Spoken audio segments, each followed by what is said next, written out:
Mr. President, Dr. Biden, Madam Vice President, Mr. Emhoff, Americans, and the world. When day comes, we ask ourselves, where can we find light in this never-ending shade?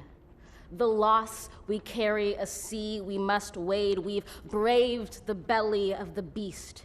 We've learned that quiet isn't always peace, and the norms and notions of what just is isn't always just is. And yet the dawn is ours before we knew it. Somehow we do it. Somehow we've weathered and witnessed a nation that isn't broken, but simply unfinished. We, the successors of a country and a time where a skinny black girl descended from slaves and raised by a single mother can dream of becoming president, only to find herself reciting for one.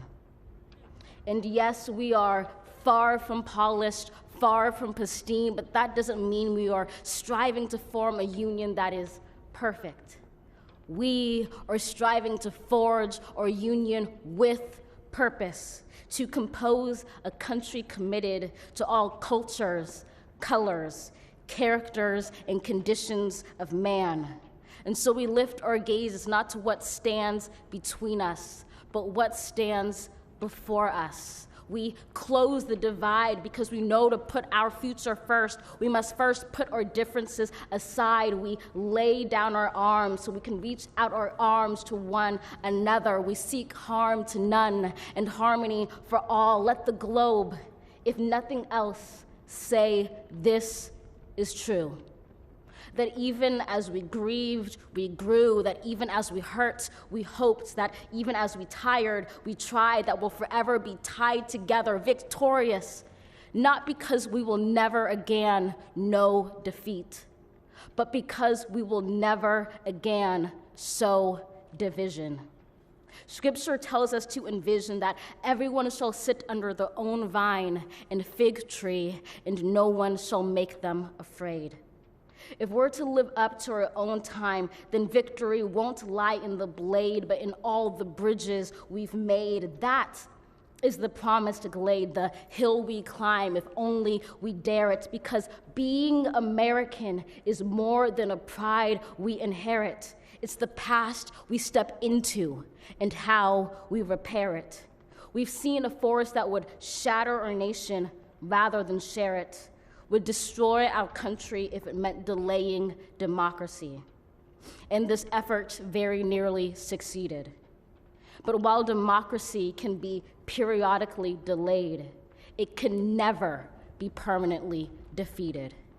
In this truth, in this faith we trust, for while we have our eyes on the future, history has its eyes on us. This is the era of just redemption. We feared it at its inception. We did not feel prepared to be the heirs of such a terrifying hour, but within it we found the power to author a new chapter, to offer hope and laughter to ourselves. So, while once we asked, how could we possibly prevail over catastrophe?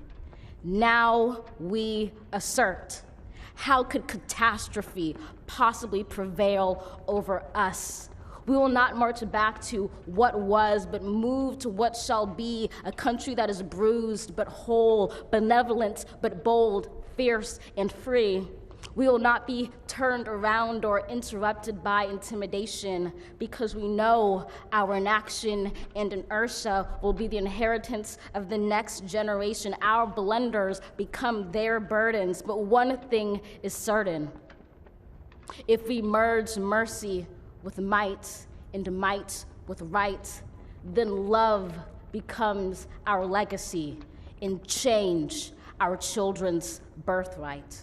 So let us leave behind a country better than the one we were left. With every breath from my bronze-pounded chest, we will raise this wounded world into a wondrous one. We will rise from the gold-limbed hills of the West. We will rise from the wind-swept Northeast, where our forefathers first realized revolution. We will rise from the lake-rimmed cities of the Midwestern states. We will rise from the sun-baked South. We will rebuild, reconcile, and recover in every known nook of our nation, in every corner called our country. Our people, diverse and beautiful, will emerge battered and beautiful. When day comes, we step out of the shade, aflame and unafraid. The new dawn blooms as we free it.